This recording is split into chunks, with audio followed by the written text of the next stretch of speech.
prosegue, sempre intrattenuti ma svuotati di senso. Li indurrei all'apatia, renderei sfocata la linea che distingue la verità fattuale e l'opinione, fino a svuotarne ogni implicazione e significato. Aumenterei l'offerta di esperienze dove consumare dopamina e esperienze in cui si perde la ricerca di un sé, ovviamente chiamandola poi la libertà. Qua le retrovie mi chiedono di rimandare ad Angelo, di poter dire qualcosa. A me ha colpito molto, c'è un po' tutto e tornerei soprattutto a chiederle questa differenza sulla solitudine, ma prego Angelo. Ovvio. Il vuoto fertile, forza, improvvisi Angelo.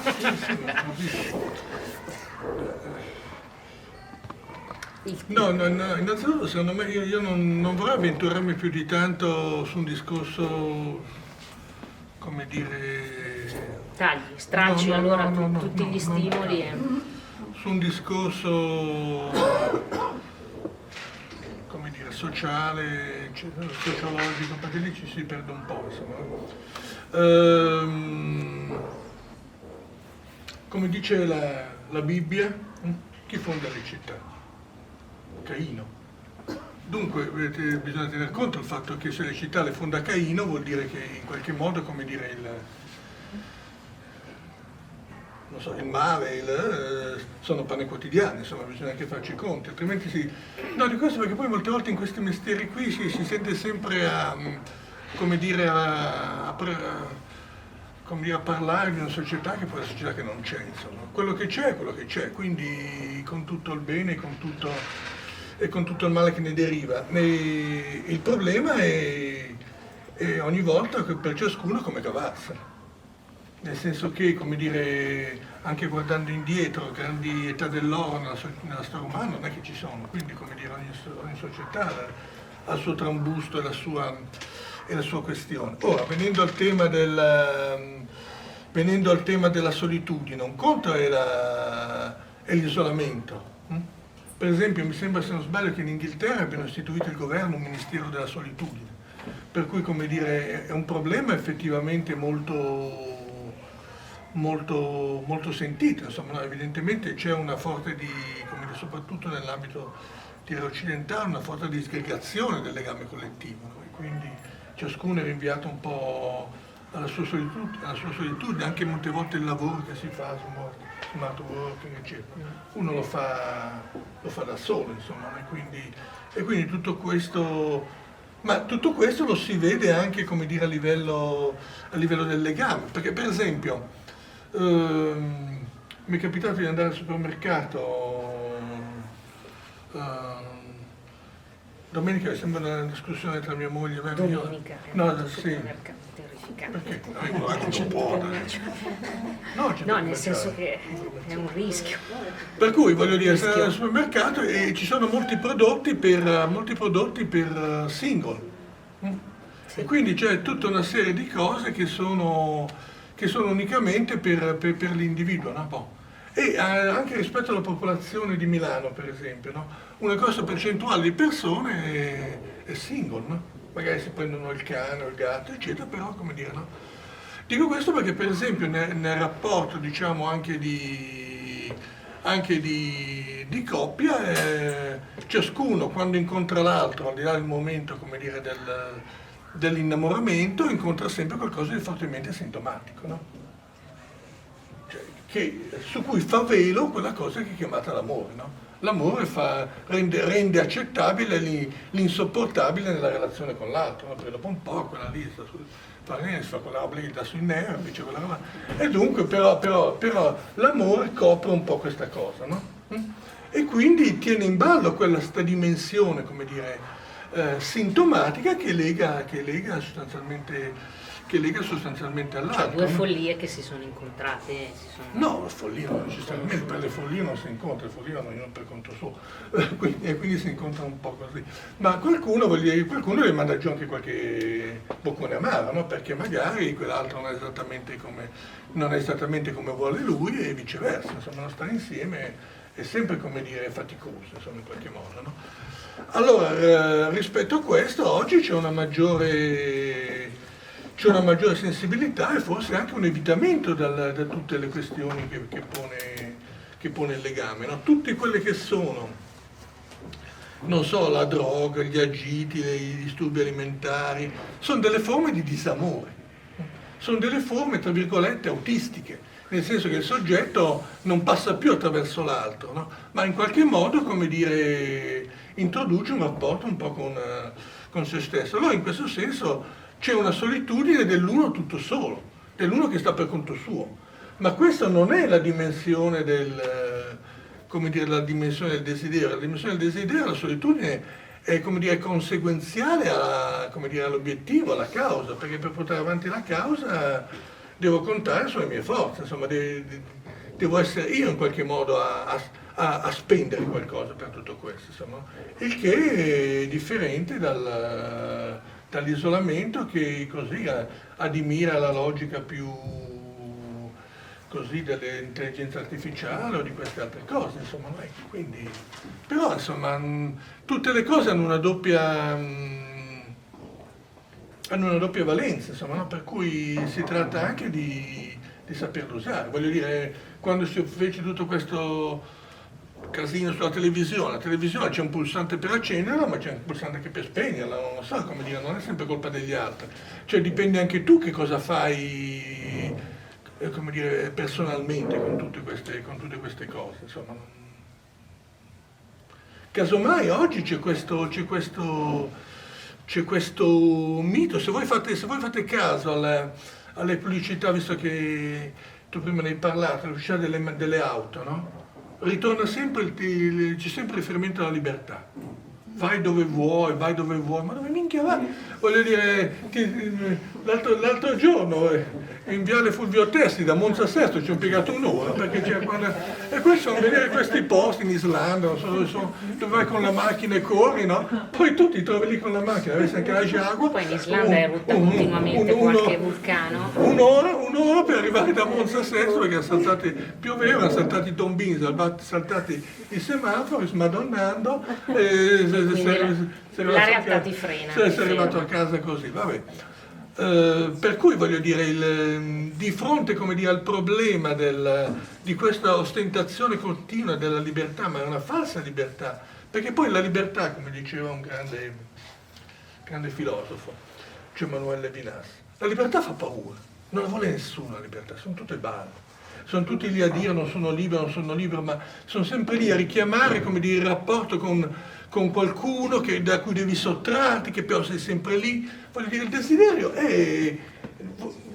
significa tu hai voluto la bicicletta, pedala, fai, disfa, fai qualcosa, no? Combina qualcosa con quello che hai, insomma, implica una forma di, come dire, anche di creazione, che non è la creazione divina, cioè la creazione del nulla, ma è più magari molte volte dell'ordine di un bricolage, no? Rimetti insieme i pezzi, di altre cose, ti dai da fare, no? Però è come dire, è fatica, è lavoro, insomma, no? È questo genere. Quindi il messaggio che ancora l'adultità può trasmettere riguarda ancora il tema della sostenibilità della solitudine, della fatica di perseguire, di sostenere la fatica e di come riuscire a sostenerla, la fatica del vivere, la fatica di perseguire il proprio obiettivo, di focalizzare, comprendere, capire quali costi sei disposto a sostenere per. Questo ha a che fare quindi con il costruire un dialogo che continui a mettere a tema con l'altro, tra l'adulto e perché io ritorno sempre al tema della serata, quale messaggio e cosa si può lasciare, mi viene ancora da dire, in eredità, in un dialogo tra l'adultità e le generazioni giovani, e quanto siamo costantemente sempre tenuti nel limite della finitudine del nostro vivere, che è vero, quanto oggi si cerca ancora e ancora di non guardare, e quanto gli adulti oggi ancora tentano in tutti i modi, con, dicevo, il consumo, ma nel consumo c'è questa roba qui. Io dicevo, a mia figlia è cascato in mano questo foglio di appunti che avevo, e questo foglio qui, mia figlia ha 16 anni, e difficilmente si esprime su quello che faccio, ma gli è scappato e fa: guarda, ma se me lo chiedi a me, io, accidenti, se me lo chiedi a me, ma queste domande sono facilissime. Ah, dimmi, no, ma io la risposta ce l'ho, assolutamente. L'adulto è ancora in grado di dire qualcosa rispetto, no, all'adultità e responsabilità? Assolutamente no, mi ha detto. Ma me l'ha detto con una tale serietà, e mi diceva, io le ho chiesto, ma quindi era con tutte delle sue compagne di liceo, quindi, e mi hanno detto la stessa cosa tutte insieme, ma sì, ma voi adulti, quindi già noi e voi, cioè quindi una distanza proprio, voi adulti che fate? Al massimo lavorate tutto il giorno, venite a casa e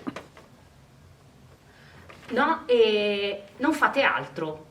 Ma l'hanno detto con una tale forza, che, a parte che ho avuto il piacere di comprendere che ovviamente spesso le nuove generazioni hanno molta passione ancora, la voglia di chiamare in causa, di provocare e di chiedere, perché c'era, secondo me, una richiesta, e c'è nei giovani una richiesta ancora. Questo almeno quello che rileviamo nel nostro lavoro, ed è la speranza, no?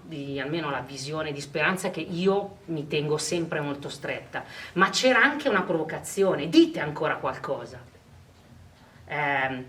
E mi rimandavano che vedono adulti, insegnanti, genitori, che al massimo, se va bene, lavorano tutto il giorno, fanno, e poi persi, dispersi, vuoti, sovrastati. È per questo che le ho proposto il focus sul consumo, perché è stata la parabola alla quale gli adulti ci siamo portati in questi decenni, okay? E che è arrivata qui, ai giovani che ci vedono e non ci vedono, non ci trovano, okay? In un, quindi, dialogo, in una conversazione su quanto è sostenibile il proprio desiderio, quanta fatica siamo pronti a fare, quanta fatica non credevamo di dover fare e ci siamo trovati, e quanto disorientamento, quanto abbiamo mollato come adulti nel nostro desiderio in questi decenni, inseguendo l'automobile letteralmente. A me piace dire, perché l'automobile è un grosso simbolo, no? Perché ancora oggi io non accendo mai la TV, ma quante maledette pubblicità ancora ci sono, quante automobili dobbiamo comprarci, ma quante dobbiamo volerne.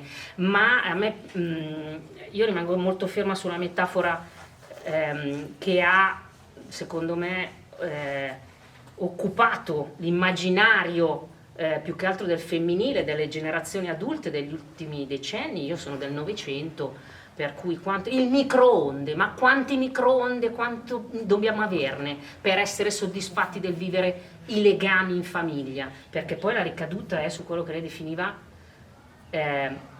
l'attenzione a costruire legami. Quanto ci siamo persi, mi sembra di capire ancora e ancora, che su questo bisogna stare, e anche le nostre professioni di cura possano e debbano stare sul mettere a tema, stare dentro e costruire legami che dicano di questo, perché ci si è persi dietro l'inseguire, e poi chiudo, ancora e ancora questa illusione di libertà, perché non siamo stati capaci di mantenere, come dire, la capacità di mantenere innanzitutto l'incertezza, come diceva lei, del vivere, ma poi una parola e una sicurezza su quanta fatica e come dire, sì, quanta fatica occorre per individuarsi e portare avanti il proprio, perseguire i propri bisogni fondamentali più autentici, chiederselo, domandarselo, continuare a interrogarsi, e quindi in un dialogo. Infatti i ragazzi oggi, io non so quanti di voi, ma io giro tantissimo nelle scuole superiori, e quanto ancora sono arrabbiati con noi adulti perché abbiamo smesso di raccontarglielo, quindi di condividerlo come noi l'abbiamo sostenuto, e che ancora oggi ci chiedono ancora di raccontargli la nostra di esperienza. Quindi lei diceva non un'analisi sociologica, sono d'accordo, nel senso che io intendo dire che è ancora tutto fatto di storie individuali, di poter dire una parola, la nostra parola, nelle storie, nelle narrazioni dell'individuo, del ragazzo, di quel genitore, di quella famiglia, di quel bambino che viene in terapia, in quel sistema lì. Ma una parola va detta, la nostra, e questo secondo me, e qui poi non so se possiamo cominciare assolutamente a chiedere anche a voi cosa ne pensate, perché poi a noi piace dibattere, questo è quello che facciamo al Pane alle Rose, continuamente mettere in circolo. Dicevo, questo è ancora il nostro compito, è quello che secondo me ci stanno ancora chiedendo le nuove generazioni, perché poi loro una risposta la stanno costruendo a fatica, ma in assenza della nostra voce, quindi della nostra controparte, dell'adulto, che ha lasciato un vuoto, non fertile, ma un vuoto pieno, un vuoto occupato, un vuoto abbandonico. Mi fermo, certo. Ci sono un po' di questioni, di cose, di interventi, cose che abbiamo detto. Beh, se non c'è nessuno... No, prego. Allora, a me è piaciuto tantissimo il momento in cui mi ha raccontato della macchina, che appunto le pubblicità dicono sempre delle macchine sulla libertà, appunto, ma dove vai, no? E quindi che io da Fulvio Tessi a Cinisello ci ho messo 200 ore, avevi detto prima. E quindi mi si è aperta una finestra, appunto, perché è come se tu dicessi che continuare la scelta che uno ha preso è un po' come dimostrare il proprio desiderio, no? Finisco. E mi è venuto in mente Kierkegaard, un filosofo, che appunto parlava di vita etica, estetica e religiosa.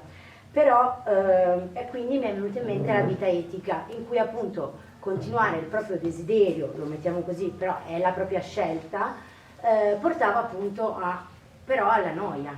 Ed è quello che poi ogni tanto vedo anche negli studenti o anche vivo alcune volte nella mia vita, nella quotidianità, cioè nel senso, io ho preso la scelta, no? E il continuare la scelta, secondo Kierkegaard, portava alla noia, mentre la vita estetica, quindi continuare a cambiare la propria scelta, portava invece a una non scelta, che quindi era praticamente un po' una continua, come il Don Giovanni, conquista e sfida, appunto dove vai con la macchina, cioè continui a viaggiare ma dove vai? No. E mentre la vita religiosa, vabbè, perché questo è un teorico dei tempi, e quindi Kierkegaard vedeva l'estrema realizzazione nella vita religiosa, appunto nella Chiesa. Ma quindi, mentre parlavi, mi è venuto appunto in mente la vita etica. Quindi la vita etica, come l'ho descritta, diciamo, e quindi il continuare la scelta che si è presa, l'identificarsi sulla tomba, lui è stato lo scrittore della letteratura italiana, per esempio, che è vissuto dall'anno a anno, lui è stato lo scrittore, non porta alla noia, cioè si può bypassare quello che diceva Kierkegaard, ma dire no, prendere una scelta e perseguirla, allora quello è il desiderio, il raggiungimento del desiderio, non porta alla noia. Ma l'ho sempre pensato, cioè io quando lo studiavo Kierkegaard dicevo non porta alla noia perseguire la vita etica, perseguire il desiderio, se quello non porta alla noia, però ogni tanto no, ci penso, un po' sì, un po' no. Ma allora, non mi metterei mai contro Kierkegaard perché amo molto e molto meglio Kierkegaard di Hegel, nel senso che comunque pone al centro una questione molto, molto forte, quella dell'individualità, insomma, no? In Kierkegaard c'è una riflessione che rompe con il razionalismo hegeliano, ma al di là di questo, quello che voglio dire io è che comunque prendiamo quello che ci viene bene di Kierkegaard, cioè la dimensione individuale.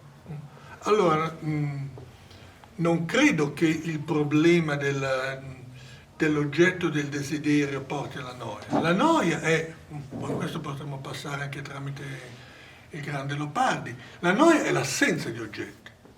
E il fatto, cioè, l'assenza di oggetti cosa vuol dire?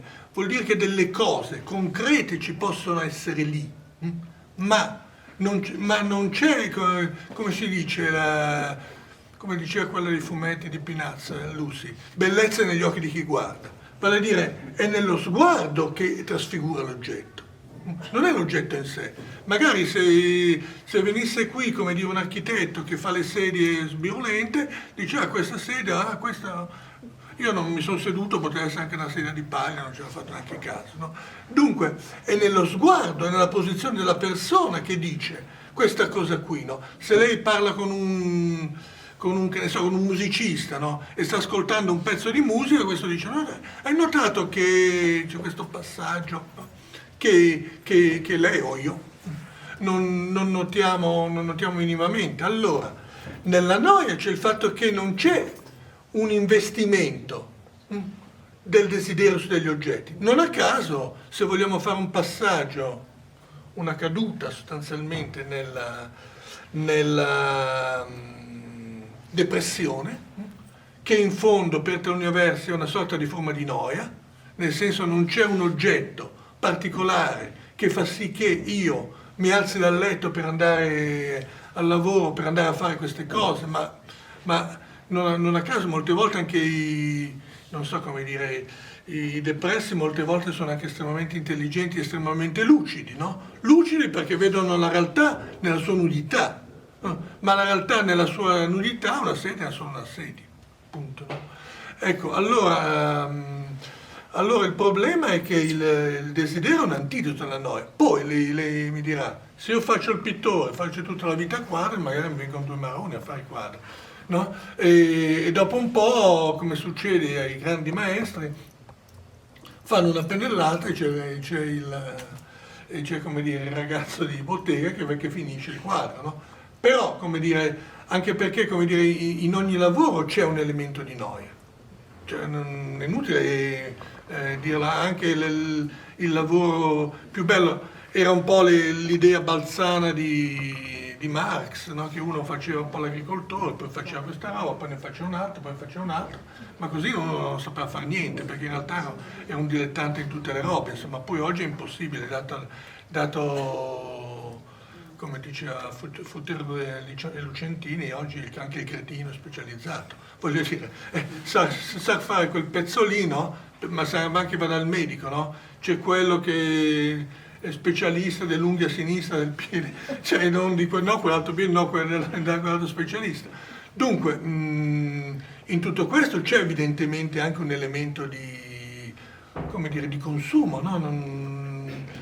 Però, come dire, credo che alla fin fine, no? Lei diceva, capita di sentire molte persone, no? Molte persone che vanno in pensione, per dire, no? Vanno in pensione, io ne ho conosciute parecchie dove lavoravo nell'ASL, c'erano quelli che dicevano, ancora un anno, ancora 6 mesi, ma poi dopo, E allora, no, questo mi viene in mente uno proprio una figura reale. E allora tutti hanno messo insieme i soldi per regalargli un bellissimo computer. Adesso è libero, fa sfracelli col computer, no? Dopo un mese il computer era lì ancora incartato. Vale a dire, nel momento in cui si è trovato libero o di fronte a una specie di vuota, no? Non ha saputo sostenere questa cosa. Oppure quelli che dicono avrei voluto, se fossi, se avessi 20 anni, ma quando c'è stata quell'occasione non l'hanno sfruttata. Quando c'è stato quel momento lì, loro non l'hanno fatto. Loro non hanno, come dire, perché questo è il termine giusto, osato sostenere questa roba, no? Allora, credo che questo momento di solitudine, che è un momento un po' di coraggio, no? Perché poi alla fine il figlio può dire: e tu della tua vita cosa hai fatto? Hai lavorato come un asino senza portare a casa niente, a parte il fatto che poi bisognerà vedere i figli se saranno poi così in grado di sostenere loro un desiderio, ma comunque, poi sono buoni tutti a giudicare. Io credo che c'è una cosa, forse in particolare, che sarebbe bene che passasse. Io non, ripeto, non sono molto moralista, non so se il mondo va sempre male, non è che va tanto bene. Io credo che l'adulto debba fornire una testimonianza del suo desiderio. Una testimonianza. Testimonianza vuol dire che fa qualcosa che mette in evidenza il rapporto agli altri, che non è tu devi fare, non devi fare. Io questa cosa l'ho fatta, no? Poi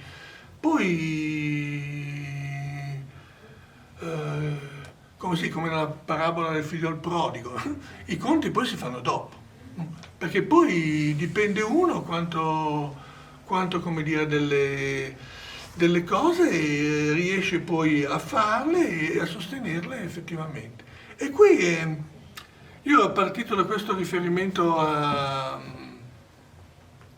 Togliatti, no? E alla lapide, no? Perché in fondo, visto che lei ha scomodato Kierkegaard, si potrebbe scomodare anche Heidegger, c'è il problema del rapporto che ciascuno ha con la vita e con la morte. Perché le persone pensano che sia un po' un gioco, ma non è un gioco, è la tua vita, no? Quindi il tempo è quello, il tempo non è infinito. Se tu vuoi metterti, non so, a fare la ballerina a 70 anni, non lo so, va bene, magari ci riuscirà anche, però insomma non è esattamente la stessa cosa, no? Quindi c'è un tempo, no? All'interno delle situazioni e molte volte le persone lo dicono, no? Ah, se potessi tornare indietro, no? Ma ciao, quel tempo lì è passato, no? E in questo c'è una logica che, se vogliamo, anche crudele, no? Perché le cose non coincidono, no? Perché magari in quel momento lì c'erano problemi economici, non lo so, insomma, però al fondo il desiderio dice una cosa, io credo, e cioè che il tempo buono è sempre il tempo sbagliato. Se uno aspetta, come dire, l'onda buona per partire, non parte più, insomma, parte e poi dopo vedrà, insomma, no? Ecco, io credo che poi l'importante sia quello. Poi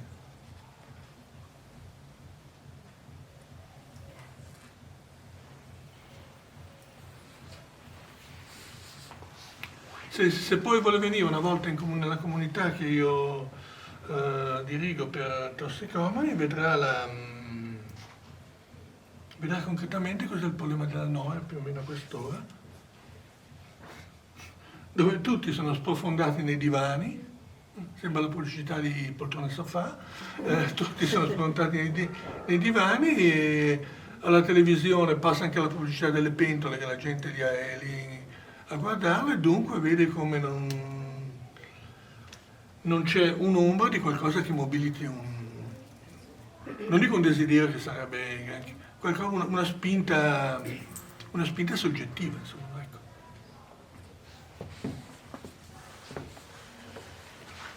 Bene, manteniamo aperto il dialogo, chi vuole intervenire.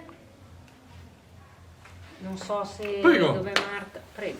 Io potrei dare un contributo.